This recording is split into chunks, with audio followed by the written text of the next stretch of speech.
ओम नमः शिवाय। क्या हुआ जब भगवान शिव ने रावण को वरदान में पार्वती को दे दिया। मेरे प्यारे दोस्तों, यह कहानी भगवान भोलेनाथ और माता पार्वती की है, जो अति ज्ञानवर्धक और महत्वपूर्ण है। इसलिए आप सभी से मेरा अनुरोध है कि कहानी को पूरा देखें, अंत तक जरूर सुने। दोस्तों, रावण कई विद्याएं, वेद, पुराण, नीति, दर्शन शास्त्र, इंद्रजाल आदि में प्रांगत होने के बावजूद भी उनकी प्रवृत्तियां राक्षस वाला ही था और पूरे संसार में आतंक मचाता था, जिससे उसकी माता रावण से उतना खुश नहीं रहा करती थी। एक बार रावण अपने माता के पास गया और बोला कि हे माता, मैं आपके लिए ऐसा क्या करूं कि आप मुझसे खुश रह पाएंगी। तब माता कैकसी ने रावण से बोली कि हे दशानन रावण, सुन मेरी बात। यदि सच में तू मेरे लिए कुछ करना ही चाहते हो तो जा, मंदिर में शिवलिंग की जगह पर स्वयं शिव को, महादेव को लेकर आओ। रावण भगवान शिव का बहुत बड़ा भक्त था। स्कंद पुराण के अनुसार एक बार उसने भगवान शिव की तपस्या शुरू की और समर्पित रूप से कई वर्षों तक कठोर तपस्या करते रहा। महादेव रावण के समर्पण से खुश हो गए और उसके सामने प्रकट हुए। शिव जी ने प्रसन्न होकर रावण से कहा, हे दशानन रावण, मैं तुझसे अति प्रसन्न हूं, मांगो, क्या मांगते हो।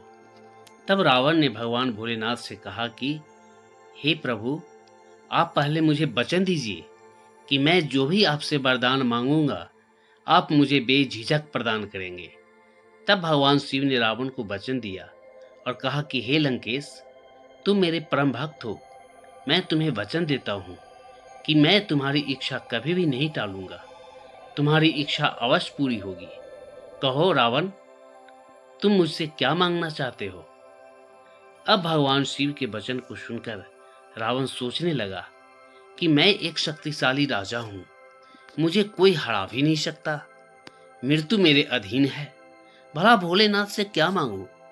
तभी अचानक रावण को अपनी माता कैकसी का वह वचन याद आ गया कि एक बार रावण की माता कैकसी ने रावण को कहा था कि हे दशानन रावण, सच में तुम मेरे लिए कुछ करना ही चाहते हो तो जा, महल के मंदिर में शिवलिंग की जगह भगवान शिव को, महादेव को लेकर आओ। फिर रावण ने भगवान शिव से कहा कि हे भोलेनाथ, वैसे तो आपका दिया हुआ सब कुछ है मेरे पास, फिर भी मैंने बहुत से वरदान और अन्य वस्तुएं आपसे मांग ली। फिर रावण भगवान भोलेनाथ से कुछ और वरदान मांगने ही वाला था कि उसका कलुषित नजर माता पार्वती जी के ऊपर पड़ा, जो शिव जी के साथ में बैठी हुई थी। मां पार्वती जी के रूप को देखकर रावण के मन में कलुषित विचार आ गए और तभी रावण मन ही मन सोचने लगा कि एकमात्र सुंदर महिला ही है जो मुझे प्राप्त नहीं है। रावण को ज्ञात था कि ब्रह्मांड में सबसे सुंदर पार्वती देवी ही हैं और वो भगवान शिव की अर्धांगिनी है। यह जानते हुए भी रावण ने भोलेनाथ से माता पार्वती को मांगने का निश्चय किया। फिर रावण ने भोलेनाथ से कहा, हे प्रभु, आपने तो मुझे सब कुछ दे दिया, लेकिन मुझे एक चीज और चाहिए। कहीं ऐसा तो नहीं होगा कि मैं अपनी इच्छा प्रकट करूं और आप वरदान देने से मुकर जाएं। हे भोलेनाथ, एक बार फिर से दोबारा सोच लीजिए। तब शिव जी ने कहा, रावण, मांगो, क्या मांगते हो, निसंकोच मांगो। शिव जी के वचन सुनकर रावण ने कहा, हे प्रभु, हे भोलेनाथ, यदि आप मेरी तपस्या से खुश हैं तो दया करके मुझे पार्वती को ही वरदान स्वरूप दे दीजिए। रावण का यह इच्छा जानकर भगवान शिव एवं माता पार्वती सोच में पड़ गए। तभी रावण ने फिर कहा, हे प्रभु, अब आप क्या सोच रहे हैं। आपने मुझे वचन दिया है, मैंने आपको अपनी तपस्या से खुश किया है।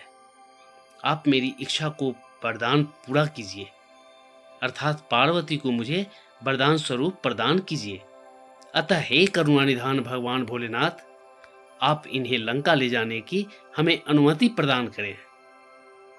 भगवान शिव तो ठहरे भोले भंडारी और भक्तों से प्रसन्न होकर कोई भी वरदान दे दिया करते थे।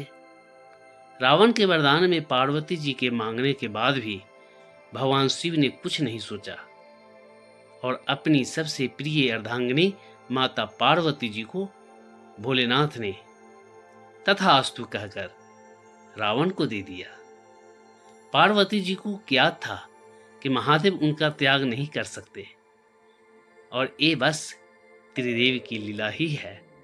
हम दोनों को कोई भी शक्ति अलग अलग नहीं कर सकता है, क्योंकि हम अर्धनारीश्वर हैं। यदि महादेव जगत पिता हैं तो मैं जगत जननी हूं। रावण भगवान भोलेनाथ से माता पार्वती को वरदान स्वरूप प्राप्त कर काफी खुश हुआ और जब रावण लंका नगरी जाने लगा तब रावण पार्वती जी को भी लेकर चल पड़ा। मेरे प्यारे दोस्तों, भोलेनाथ महादेव वरदान देने से पहले कभी नहीं सोचते और अपने भक्त जो मांगे वह दे देते हैं। जब नारद जी ने इस घटना को देखा तो वह सब समझ गए और भगवान शिव के पास कैलाश पर पहुंच गए। नारद जी भगवान शिव को प्रणाम किए और भगवान भोलेनाथ के दर्शन करने के बाद चल दिए रावण के पास। थोड़ी दूर जाने पर नारद जी ने रावण को देखा। रावण को देखकर नारद जी ने कहा, हे रावण, इन्हें कहाँ ले जा रहे हो? तब रावण ने उत्तर दिया, हे नारद जी, मैंने इन्हें भोलेनाथ से वरदान के रूप में मांग लिया है। इन्हें साथ में लंका लेकर जा रहा हूं। यह सुनकर नारद जी ने कहा, ये पार्वती जी नहीं हैं, ये तो उनकी प्रतिछाया है। पार्वती जी को तो पहले ही भोलेनाथ ने मैं दानव के पास पताल में छिपा दिया था। यदि तुम्हें असली पार्वती चाहिए तो पताल जा, वहीं पर असली माता पार्वती मिलेंगी। इतना सुनते ही रावण पार्वती जी को वहीं छोड़कर पाताल की ओर चल पड़ा। पाताल में जाकर वह पार्वती जी को ढूंढने लगा। तभी सामने से उसे एक अत्यंत सुंदर स्त्री आती हुई दिखी। रावण उस सुंदरी को देखकर वहीं पर ठहर गया, क्योंकि उसे विश्वास हो गया कि सच में यही पार्वती है। और आखिर रावण उस स्त्री को रोककर पूछ ही लिया, हे सुंदरी, तुम कौन हो? अपना परिचय दो। उस स्त्री ने कहा, मैं मंदोदरी हूं। तभी उस जगह पर पार्वती जी पहुंच गए। यह भी प्रभु की माया थी। मंदोदरी और पार्वती दोनों को एक साथ देखकर रावण भ्रमित हो गया। वह सोच में पड़ गया कि आखिर सच में पार्वती है कौन। रावण के मन में विचार आने लगा कि भोलेनाथ ने मेरे साथ छल किया है, वह धोखेबाज है। रावण जोर जोर से चिल्लाने लगा कि भोलेनाथ, मेरे साथ आपने छल किया है, मेरे साथ आपने नकली पार्वती को भेज दिया है, लेकिन मैं भी दशानन हूं, मुझे छलना इतना सरल नहीं है। मैं इतनी सहजता से नकली पार्वती को अपने साथ नहीं ले जा सकता। आपने अपने परम भक्त के साथ धोखा किया है। कुछ देर के बाद रावण शांत होता है और मंदोदरी से कहता है, हे देवी, हे परम सुंदरी, आप मेरे साथ विवाह करें और मेरे साथ लंका चलकर लंका की महारानी बने। मंदोदरी रावण का प्रस्ताव को स्वीकार कर लेती है और रावण के साथ लंका चली जाती है। रावण इतना कहकर माता पार्वती जी को भूलकर मंदोदरी को साथ लेकर चल दिया और उसी से विवाह कर लिया। इस प्रकार से जहां भगवान भोलेनाथ के दिए हुए वचन पूरा हुए, वहीं माता पार्वती जी लंका जाने से बच गई। दोस्तों, कहानी यहीं पर समाप्त हो रहा है। आशा करते हैं कि यह कहानी आप सभी दर्शक एवं सब्सक्राइबर को अच्छा लगा होगा।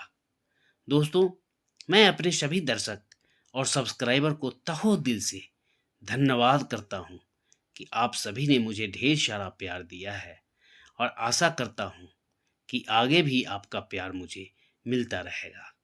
अगर हमारे वीडियो की कहानी आप सभी को अच्छा लगता है तो please case story video channel को सब्सक्राइब, लाइक ज़रूर करें, वीडियो शेयर भी करें और हाँ, आप हमें अपना बेस्ट सुझाव कमेंट के द्वारा ज़रूर दें।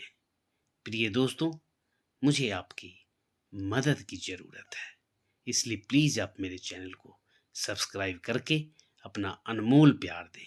हर हर महादेव, बम बम भोले।